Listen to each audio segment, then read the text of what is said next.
So if you were to Google parenting styles or parenting types, you will inevitably come across the parenting quadrant that Diana Baumrind developed in the 1960s.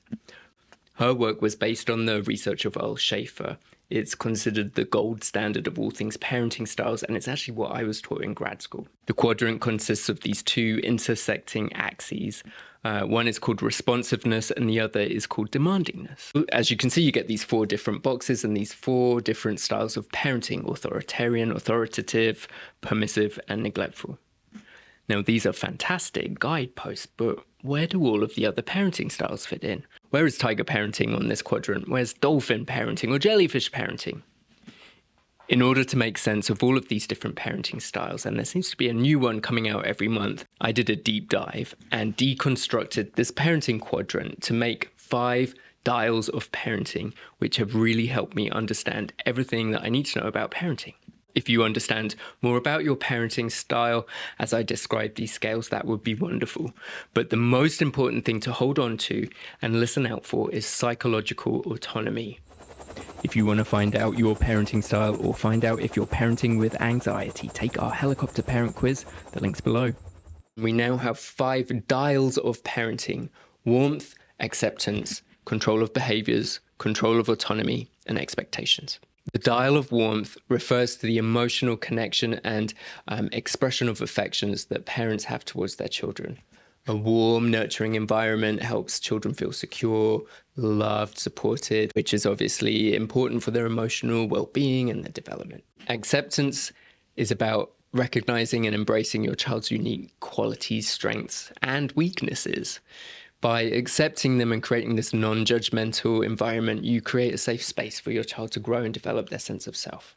It's a supportive atmosphere that fosters self-esteem and resilience. Expectations. So when you set clear and realistic expectations for your children's behavior, achievements, responsibilities, this provides structure and motivation. When you set clear and realistic expectations for your child's behaviors, for their achievements, for their responsibilities, it can provide a sense of structure and motivation.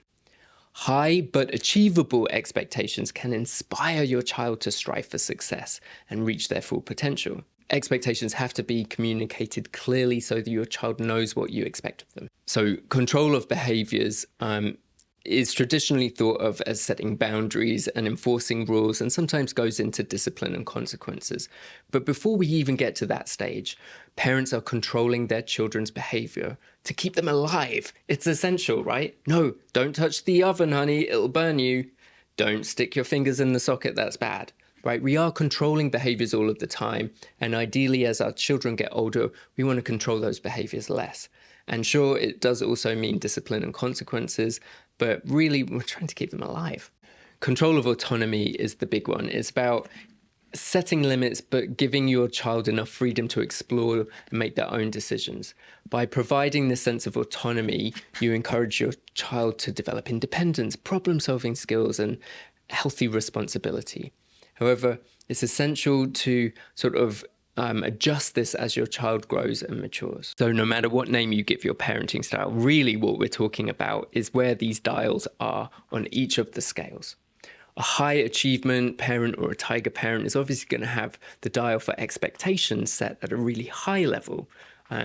We might argue that a free range or jellyfish parent has a lower setting on control of behaviors. The lighthouse parent, which is one of the more ideal parent styles, is going to have all 5 of the dials a little north of the middle on all 5 of these.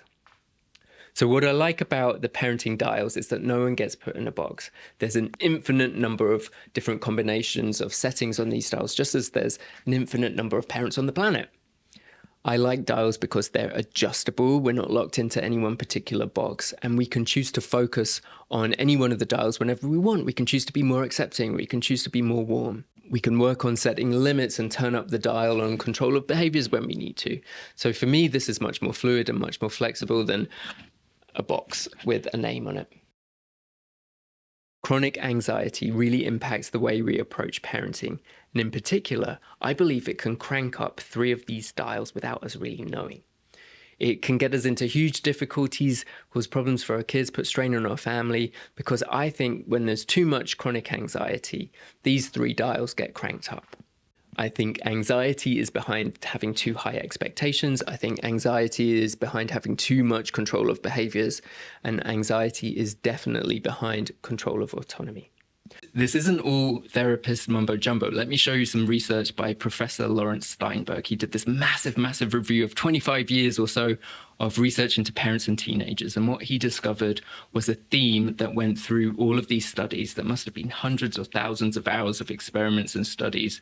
And they found that young people who do well in their early adolescence and who grow into healthy, happy young adults had parents who were authoritative, not authoritarian. These parents were warm and caring, but not overcrowding with their emotions. They set limits, but weren't too tough. They had this balance of connection and having clear standards of what they will and won't accept. Now, in particular, he noted that these parents were very good at giving their kids psychological autonomy, the space we need to give our children that is essential to their development. So when we talk about giving your kids space or giving them room, what we're talking about is the psychological autonomy.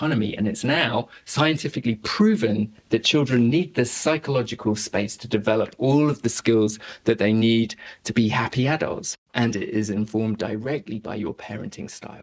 This is a really important point, right? So when our anxiety levels increase, we have to be aware of how and where our anxiety gets focused. The more of this chronic anxiety we have within us, the more likely it is to influence 3 of the 5 parenting dials. That means that when we're anxious, I think we're going to be more controlling of behaviors. We're going to have higher expectations, and we're going to be more controlling of psychological autonomy, which is the exact opposite of what we're saying with this research. What we're saying is we want to be less controlling of psychological autonomy, because that is what is best for our children's development into psychologically mature and healthy human beings.